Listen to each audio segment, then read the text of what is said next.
Syukur kepada Tuhan atas limpah rahmat-Nya.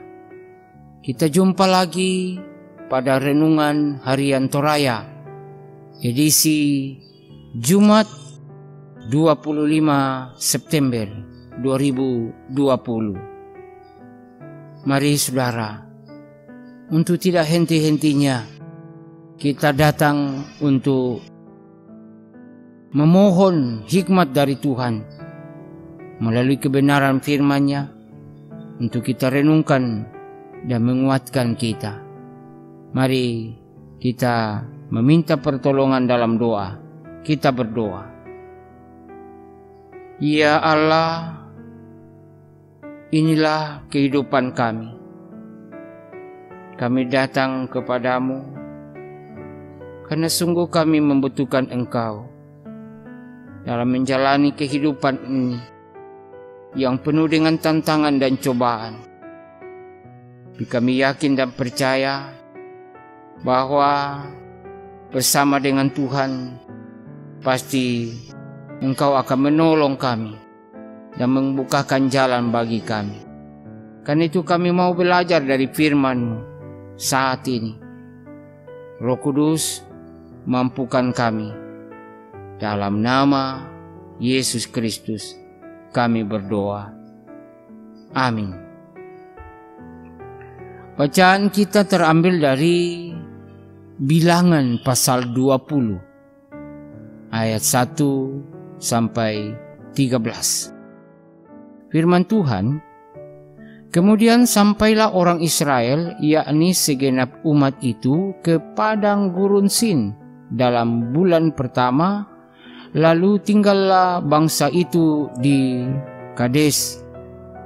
Matilah Miriam di situ dan dikuburkan di situ. Pada suatu kali ketika tidak ada air bagi umat itu, berkumpullah mereka mengerumuni Musa dan Harun, dan bertengkarlah bangsa itu dengan Musa. Katanya, sekiranya kami mati binasa pada waktu saudara-saudara kami mati binasa di hadapan Tuhan. Mengapa kamu membawa jemaat Tuhan ke padang gurun ini, supaya kami dan ternak kami mati di situ? Mengapa kamu memimpin kami keluar dari Mesir untuk membawa kami ke tempat celaka ini, yang bukan tempat menabur, tanpa pohon ara, anggur, dan delima, bahkan air minum pun tidak ada? Maka pergilah Musa dan Harun dari umat itu ke pintu kemah pertemuan, lalu sujud, kemudian tampaklah kemuliaan Tuhan kepada mereka. Tuhan berfirman kepada Musa, ambillah tongkatmu itu, dan engkau dan Harun kakakmu harus menyuruh umat itu berkumpul. Katakanlah di depan mata mereka kepada bukit batu itu, supaya diberi airnya. Demikianlah engkau mengeluarkan air dari bukit batu itu bagi mereka, dan memberi minum umat itu serta ternak-ternaknya. Lalu Musa mengambil tongkat itu dari hadapan Tuhan, seperti yang diperintahkannya kepadanya. Ketika Musa dan Harun telah mengumpulkan jemaat itu di depan bukit batu itu, berkatalah ia kepada mereka, dengarkanlah kepadaku, hai orang-orang durhaka. Apakah kami harus mengeluarkan air bagimu dari bukit batu ini? Sesudah itu Musa mengangkat tangannya, lalu memukul bukit batu itu dengan tongkat, 2 kali, maka keluarlah banyak air, sehingga umat itu dan ternak mereka dapat minum. Tetapi Tuhan berfirman kepada Musa dan Harun, "Karena kamu tidak percaya kepadaku dan tidak menghormati kekudusanku di depan mata orang Israel, itulah sebabnya kamu tidak akan membawa jemaat ini masuk ke negeri yang akan kuberikan kepada mereka." Itulah mata air Meribah, tempat orang Israel bertengkar dengan Tuhan, dan Ia menunjukkan kekudusannya di antara mereka. Demikian firman Tuhan.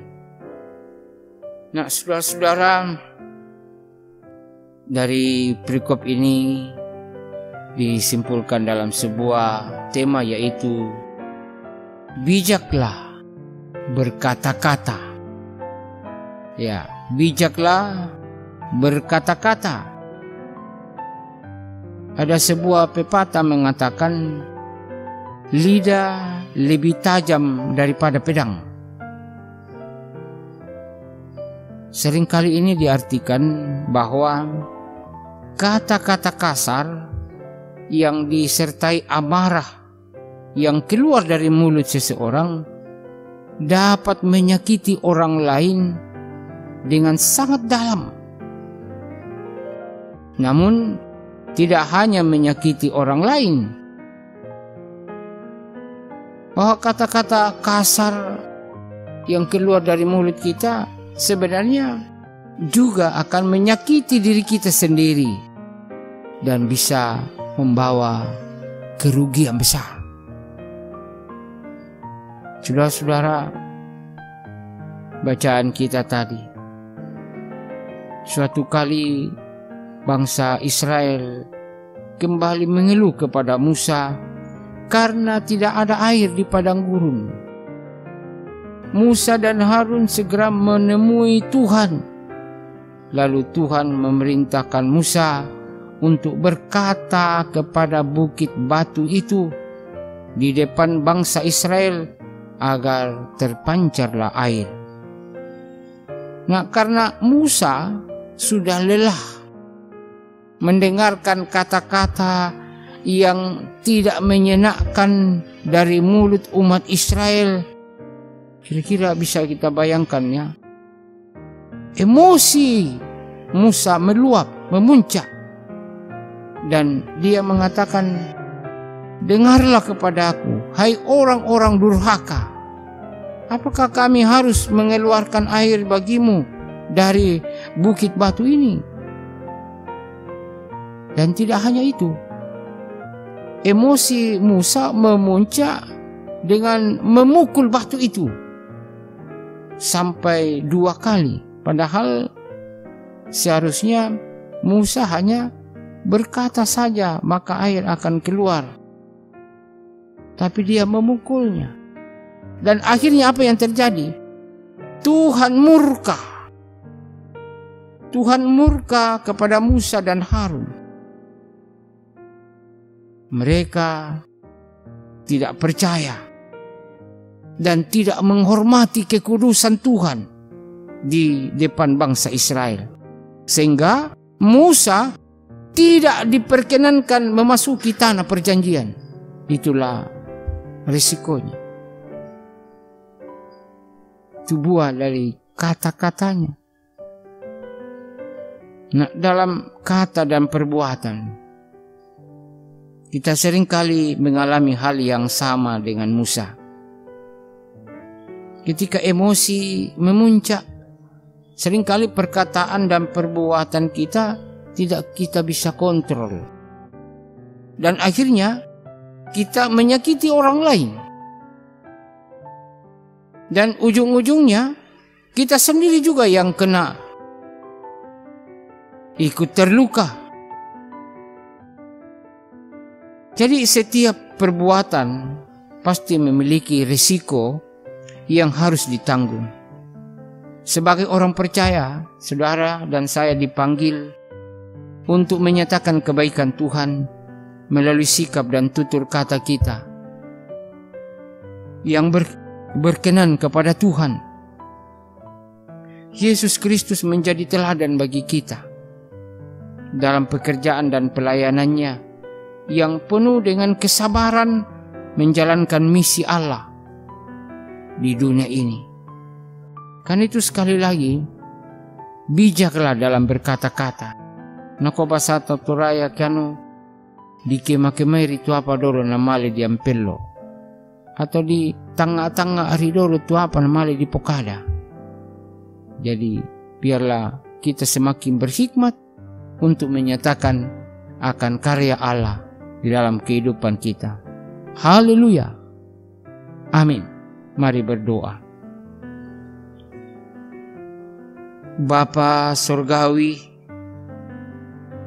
Engkau mengenal akan keberadaan kami masing-masing, bahwa betapa seringnya kami bertutur kata dan bersikap yang tidak sesuai dengan kehendak-Mu, menyakiti hati sesama melalui kata-kata kami yang tidak pernah kami pikirkan juga akan melukai hati kami sendiri. Karena itu, belajar dari kisah Musa, kiranya Engkau memberi hikmat kepada kami untuk semakin mendekatkan diri kepadamu, untuk melakukan apa yang berkenan kepadamu, untuk secara bijak, untuk berkata-kata menjadi berkat bagi sesama.